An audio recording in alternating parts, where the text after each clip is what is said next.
would probably say, you know, these are gonna be talking about like, these are like real crimes. Like, I would imagine that there is probably, this is probably gonna be triggering to some people. I would assume that this is gonna be triggering, for sure. These are real cases. This is real. These are real people and real crime that has happened. So just be aware. Shocked.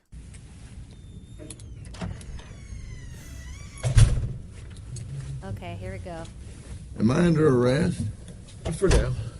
I'm under arrest? Yeah, I'll explain everything, but before I explain myself to you, before we talk to each other, I need to read your rights, okay? What am I under arrest for? Well, like I said, I need to read your rights first.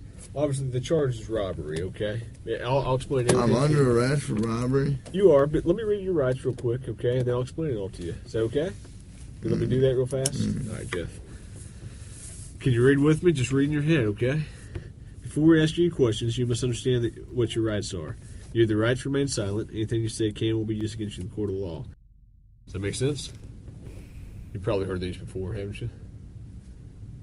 Does that make sense? Do you understand your rights? Jeff? Do you understand your rights, Jeff? Jeff? Yes or no? You understand? Do you understand what I read to you? Do you comprehend what I read to you? Whoa. Oh, no. Oh, Jeff, I'm just here to talk to you and figure out what happened and move you on out of here. He's dono-walling them. So do you understand the rights I read to you? Oh, no. If you got something that says you didn't do this robbery, this is your chance to talk to us. Okay, good cop. No, usually I'm the prick. He knows. You look like the prick. Oh, she. This is Jeff. Well, I gotta move my webcam again. This is getting spicy. Jeff is a heroin addict and has been for the last 14 years. He is 6'5", weighs 153 pounds, and has now found himself in the unfortunate circumstance of being charged with armed robbery. This is in the state of Georgia, so if found guilty, they will render him the minimum term of 10 years without parole, up to the maximum term of life in prison. Jeff has been through the system multiple times over, and he will know that if indeed found guilty, his sentence will be considerably longer than the minimum 10 years due to his previous convictions. Jeff, do you understand your rights? Yes or no? I'm not asking if you want to talk to me at this point. I just want to know, do you understand what I read to you? So am I under arrest? Yes, you're under arrest. Get me back to the cell. I don't talk to you motherfuckers. Okay, fair enough. You want a Coke? Yeah. You gonna be able to pop it open or you need me to? Jeff has become somewhat of a cult figure in the domain of interrogation footage. His recognition seems to have grown through his own popularity, as opposed to the notoriety of his crimes, like most others. Conveying the exact reasoning behind this can be tricky, as the interest in this character will no doubt vary by the individual. Yet we've found the most collective reason can be explained through a single pop culture reference: the anti-hero. While the concept is timeless, the actual term was created through the realm of modern cinema. There's a diverse number of characters passing through the decades that fit the criteria. Yet perhaps the most textbook example could be the protagonist from the 2003 feature Bad Santa, a middle-aged man simply known as Willie. This is a character that lies, cheats, steals, swears at children, drinks an inconceivable amount of alcohol, and is generally extremely unpleasant to every single person he comes across. Look who's here, Jimmy. It's Santa. Oh, fucking right. Let's tell him what you want for Christmas. I'm on my fucking lunch break, okay? On paper, this is an extremely unlikable individual, yet for some reason, we root for him while following his story. Anti-heroes are flawed, as are we. Their moral complexity mirrors our own, and just like us, they are learning and growing as they move along the path of life. Their mistakes make us think of our mistakes, and perhaps the reason we root for their redemption is the reflection of ourselves rooting for our own. So you might be curious about the contrast between the anti-hero and the villain. One we embrace and relate to, while the other we despise and detach from. Both are driven by selfish motivations, yet our emotional response differs between them. The reason for this, while not necessarily obvious, is a relatively simple formula. The anti-hero must have a glimmer of humanity, alongside a noticeable vulnerability. This is what allows the viewer to truly connect with the character. It allows us to forgive them when they are unethical, but admire them when they are noble. It allows them to be angry, cowardly, and greedy, but also cheerful, brave, and empathetic. Who the fuck is Thurman? Is that you? Is your name Thurman? Yeah. Thurman Merman? Yeah. Jesus. With relation to Jeff, while many of us can't relate to the feeling of being addicted to heroin for well over a decade, we can certainly understand the feeling of sadness. While we may not be able to put ourselves directly in the shoes of an addict, we can somewhat relate to the adversity that comes with it, not to mention the incredible magnitude of the situation he is going through in this video. How he responds to this very moment is quite literally the precursor to his entire future. He is at a crossroad moment in life, where on one side is the possibility of hope, and on the other side is the outright guarantee of despair. The long-term path he goes down will be the consequences of the short-term choices he makes, all of which have to be judged and decided on while going through the early stages of heroin withdrawal. I need methadone. You need methadone? Yeah, you guys can get me that methadone or what? I don't have any. Do you have medication for it, or a prescription for it? Or? No. Free my mans. He's having a hard time. Because I'm a fucking junkie, and you guys, I can't get no methadone. He's having withdrawals. Withdrawal here in a minute. Where do you usually get your methadone from? I don't get it. I get heroin. How long you been using heroin? Long time, buddy. What are you trying to talk to me about here? Talk to you about what happened last night. Last Look, night. here's the deal. Either you're in a bad set of circumstances, or you went and committed an armed robbery last night. Yeah, right? I'm in a shitty, wrong place at the wrong time, obviously. I didn't commit no fucking armed robbery. All right, then let's talk about this. Let's I not don't have keep nothing. up I the don't talk act. to the police, man. I think it's in your best interest to. How? Man. I don't talk to you're the sitting police. Here, okay. I've been through the system, buddy. I know how I know it you works. have. I know you have. Armed You're not my robbery? friend. Okay, I I didn't know know it was you're You're armed. trying to fucking get me. I thought it was and just you're No, I'm trying not trying to get All you. you're trying to get is some fucking stupid ass fucking confession, and you're not gonna get one. Jeff, I'm not going to get a confession out of you for nothing. Exactly, because I And didn't I'm do not nothing. trying to get a confession out of you. Okay, I'm gonna tell you, I didn't commit no armed robbery, and y'all ain't got no fucking evidence saying I did. Let me go. All you did is find me sitting in my buddy's house because my fucking buddy's dog's going ape shit. I go outside, there are cops everywhere, and they spotlight me. They say, "Come here." I say, "What's up?" They search me. They ain't find Hang on. nothing. What's Let up? me read this. No. Yes. Because I'm not gonna sign it. You don't have to sign it. But let me read it for you. Okay? I'm not signing nothing. You don't have to sign it. Let me read it. You already read it to me earlier. I know we did, but I'm going to read it to you again. Thanks for the coat. You're welcome.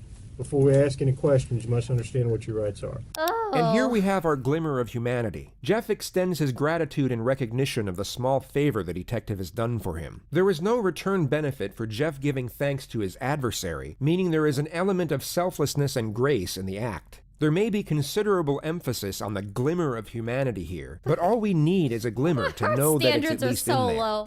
You have the right to remain silent. If you cannot afford a lawyer and want one, a lawyer will be He said provided thank for you, free him. If you decide to answer questions now without a lawyer present, you will still have the right. You also have the right to stop answering at any time until you talk to a lawyer. Do you understand the rights I've explained to you? Oh, Huh? yeah. Okay. Tell me what happened last night. Plain and simple. Your side of the story. I'm not talking to you.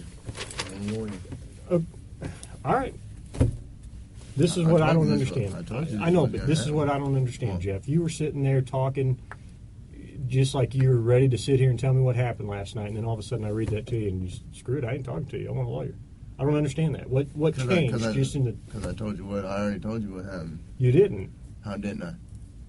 You didn't tell me what happened last night. How didn't I But- just tell you what? But now you've handcuffed me, and I can't talk to you because you've asked for an I want a attorney. lawyer. So, okay, that's fine. But I will tell you right now, you're still on a hold for a robbery. I know. I don't know why I need a fucking lawyer because obviously I didn't do nothing. And obviously you guys know I didn't do nothing because I've been arrested for the same bullshit before, and you guys don't interview me this much. So, wham bam, thank you for the coke. Put me back in the cell. Holy shit. What's that? No way. All right. Wham We bam. do this twice, but I gotta do it again every time, okay? Before I ask you any questions, I gotta read your rights. You understand that? Okay. Go ahead and sign there. I'm gonna take your gift off. Look, I'm not signing nothing. I don't want to Okay, sign you don't have to sign anything. You understand your rights, though, right? Yeah. That's all I need. A verbal yes? Yeah. Okay. When's this coke gonna be here? Or He's is that having just a withdrawals. fairy tale? It's coming. He's getting it right now. He'll be here in about 2 minutes. He has to walk to the soda machine. Coke tastes good. Mm-hmm.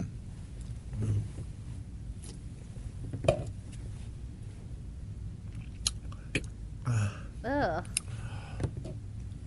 Chill, bro. I have enough evidence Like what? of the armed robbery, okay? But, you know, if you're saying you didn't do it, you need to give me your side of the story. I didn't do it. Okay, well, give me your side of the story.